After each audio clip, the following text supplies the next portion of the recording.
A toxin is any substance or substances in the environment that influence or disturbs our metabolism in a manner that results in chronic illness.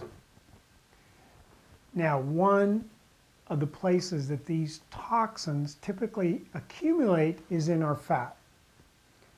Now, some of the causes of toxicity include radiation, stress, infections, also our diet, also pollution, and also many of the drugs that we take add to our toxin load. So it's a total load concept when we take all these factors into consideration. And when you get the toxins in your body, you can reach a threshold where you get disease. So a lot of times you can handle it for many years, but suddenly you hit this threshold. And that day is coming for all of us unless we detoxify. Now, you'll hear quack-busting doctors telling you there's no evidence for the need to detox. And they tell you that if there's any mention of detox, you should run and think of it as a scam. Yes, I can understand that the drug-only doctors are trying to get us to forget about detoxing. And they just want us to add more and more drugs until we're finally dead.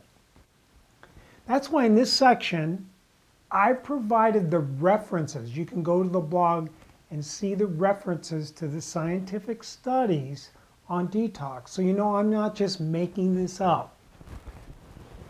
Now, the title of that will be the Detox for Weight Loss blog, and it'll be on the website. Now, it's important to rid your body of toxins. There's markers for a health assault from toxic overload, and I can recommend that you do these, and those again will be on the blog.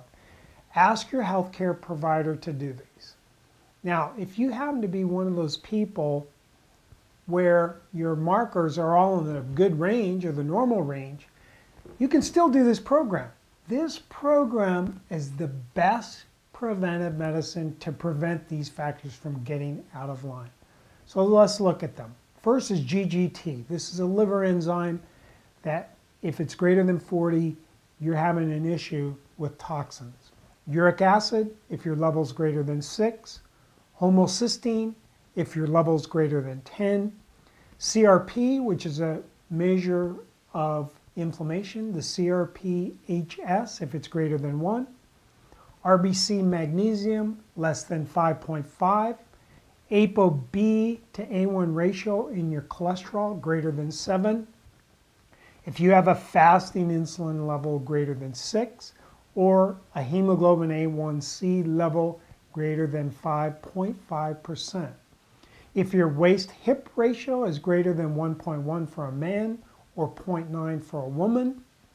If you have elevated urinary microalbumin is a factor. If you have elevated anti-nuclear antibody greater than a dilution of 1 to 125. Now, toxins include reactive electrophiles, metals, endocrine disruptors, and immune modulators. Now, number one are the persistent organic pollutants. We call these POPs, and they're everywhere. We all have these in our body. There's scientific evidence for a problem with these.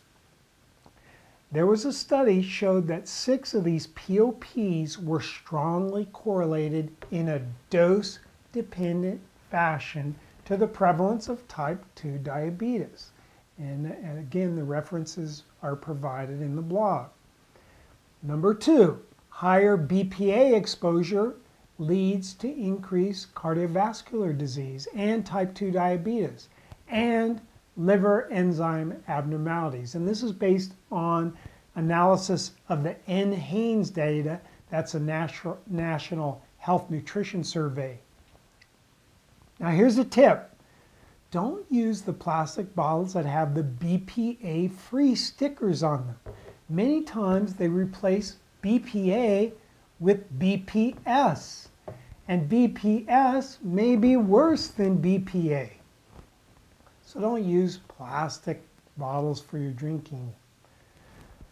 Number 3, a study showed that consuming fish from the Great Lakes, which are highly polluted, increases the body burden of chlorinated hydrocarbons and increase the prevalence of diabetes. Number 4, there are more and more reports in the scientific literature discussing exposure to endocrine disruptors, and these cause or can cause obesity. And again, those references can be looked at on the blog. Now, another study which gives us clues to all this is when people that lose weight, their blood levels of these POPs and other toxins go up. What does that mean? Well, it indicates that these toxins are stored in our fat. Okay, another source of evidence, number 6. Again, the NHANES data, 1999 to 2002, indicates there's a close correlation between endocrine disruptors and obesity. Pretty scary. Another study, number 7, dioxin levels correlate to diabetes and obesity in Vietnam veterans. A study that showed that. Number 8, pesticides act as obesogens. Now, we've talked about obesogens before on different videos, but serum samples from 98 obese people and 47 lean people were analyzed for the different toxins like PCBs, DDE, hexachlorocyclohexene, and there was a strong correlation between all of these POPs, serum levels, and age. What does that mean? It means the longer we're around living in this culture, the more these toxins are in our body. So just living on the planet, and living in our society puts us at risk. Now, a study showed a strong correlation was seen between increased levels of the POPs and insulin resistance and body mass index, which is a marker of obesity. Okay, more evidence. Number 9, BMI and agricultural pesticide use were correlated in a study from farm workers. Now, you might ask, well, what is an obesogen? Well, these are substances that modulate bioenergetics and the conversion of food to calories and to store them as fat. I like to call them, instead of obesogens, I have a better term, blubber builders. Now, a list of persistent organic pollutants, the POPs, that are likely obesogens, and this is from published research in a systematic review, includes the phthalates, bisphenol A, that's BPA, and I mentioned BPS, PCBs, polybrominated diphenyl ethers, the perfluoro compounds, that's Teflon and the other ones, organotin compounds, endocrine disruptors, PPAR modulators. So a study showed that all those can be obesogens. Now, extensive laboratory research indicates that many pollutants are capable of modifying physiologic systems in animals at very low levels of exposure. So what does that mean? That means it doesn't take much of this nasty stuff to cause a problem. So where do we get these? We get these from air pollution, water contamination, chemicals that are placed in our foods, our household products, personal care products, and all these contribute to this total load, or another term for that can be body burden. Now, what it means is we're all basically poisoned to some degree, and we would all have better health and better metabolism if we slowed the crap coming into our bodies and increased the toxins or the crap going out. Now, how do we do this? Well, one is detoxification. our detoxification mechanisms include glutathione. Now, glutathione conjugates a toxin to a mercaptic acid, and that makes the toxin water soluble so our body can get rid of it. Glutathione also has antioxidant function, which protects us from damage, both from the toxin itself and from the reaction of the detoxification process. Now, there's other mechanisms as well that help us detoxify. Things like acetylation, ubiquitination, methylation, phosphorylation. So you want the cofactors present in your diet to support these various mechanisms. So how are these supported? Well, let me give you an example of glutathione, one of the major detoxifiers. This is one of the most important. It's also commonly malfunctioning because there's a genetic polymorphism in the population that is extremely common that reduces glutathione action. Now, glutathione is supported by niacinamide and N-acetylcysteine. It's also supported by, guess what? Broccoli sprouts. And you can get a broccoli sprout concentrate. So if you supplement with these nutrients, it causes a significant increase in glutathione action. Now, coffee enemas significantly increase glutathione production.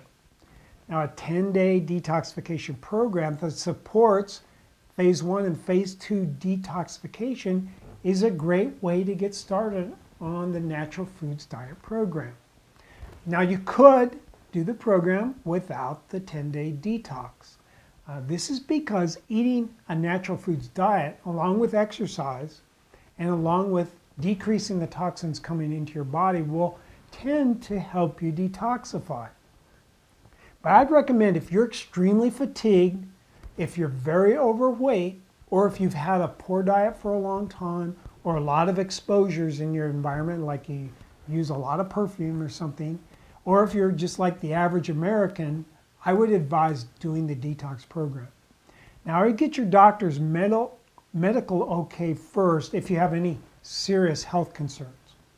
Now, the best way I've found to be sure your detoxification is optimized is to use a tested product from a reputable company. I have successfully used Metagenics detoxification products for over 15 years, and I've gotten great results, along with adding to it an elimination diet. Now, they have a kit for a 10-day detox. They call it the Clear Change program, and the instructions come with the supplements that are used in that detoxification product. Now, if you need access to these products, we have an online store where you can get them at a 10% discount. Or if you have other sources for getting this product or a different product that does a similar thing, that's fine. Now, you may be able to get the Metagenics product elsewhere, but if you want to support us, buy it from our online store. Now, you may want to add an additional fiber, like psyllium seed husks, especially if you tend to be constipated. Now, Metafiber from Metagenics is a great fiber source as if you want a supplement to give you fiber. Now, to begin with, I recommend stimulating the liver and get the bile flowing with an organic coffee enema. And we have a whole blog on how to do a coffee enema. So do one of these at the beginning, and then I'd also recommend doing one maybe at the end of the detox. Now, you can also do detox just by adding the foods, cutting out wheat, dairy, and soy, and adding the detox ingredients that you see listed on the products that I just recommended. And be sure the vitamins and minerals and rice source carbohydrates for energy and a clean source of proteins like a non-polluted fish. Now, just look at the elimination diet to see what you need to eat while you're on the detox program. So you could do the detox program without the supplements. It's just a lot easier to use the supplements, and you're more likely to have a complete detoxification.